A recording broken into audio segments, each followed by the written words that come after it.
So let's flash back to 2016, and a certain series had lit the anime community on fire. It was a wee isekai show by the name of ReZero, and everyone was losing their shit over it. But me. Why wasn't I watching it? Well, it's because I thought it was a sequel in the Fate franchise.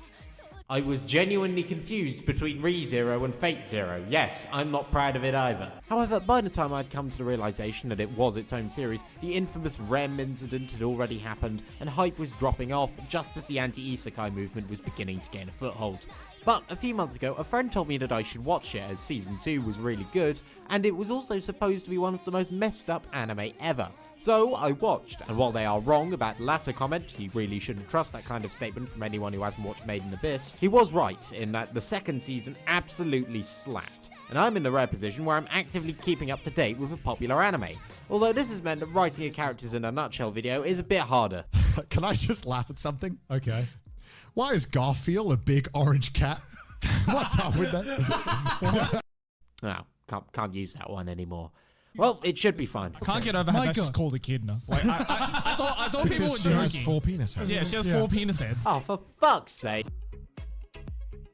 A shut-in nerd who's enthusiastic about radio calisthenics and is also able to perform a 120 miles per hour pitch.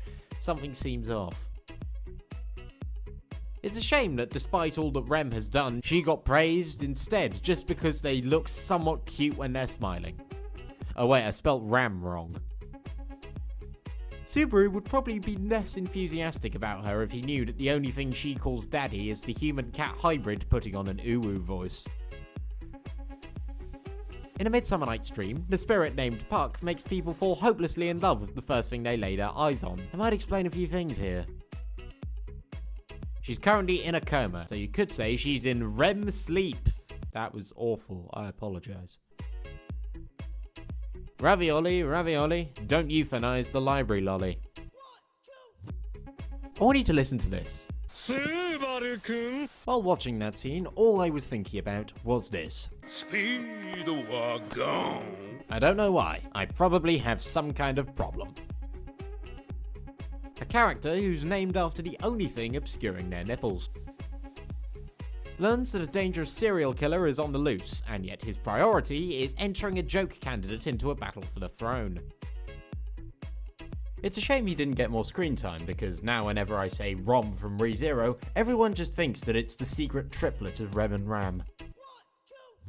They're the only child with an identifiable visual distinction and a name that's stated more than once. Of course she's going to be murdered brutally. Would have been a much more interesting love interest for Subaru. The best girl option for contrarians. The best girl option for contrarians who want to keep their dignity. People are confused as to whether their name is spelt with an S or an X at the end. All I know is that there's certainly a D somewhere. A girl who wants to see your bowels. In Slaying the White Whale, he shows that he does not just have big dick energy, he has Moby Dick energy. The only character who has any semblance of a plan at any given moment.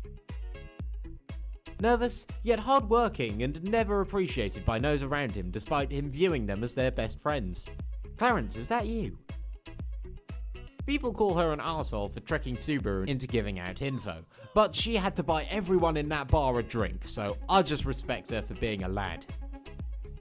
Psychotic, obsessed with the concept of love, and tilts their head in unnatural ways.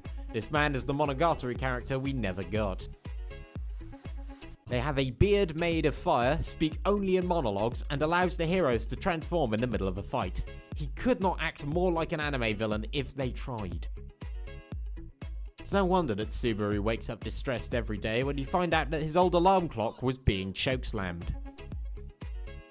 She says she feels guilty for Subaru inheriting her eyes, but we should thank her because of the unintentional amount of comedic mileage we got out of them.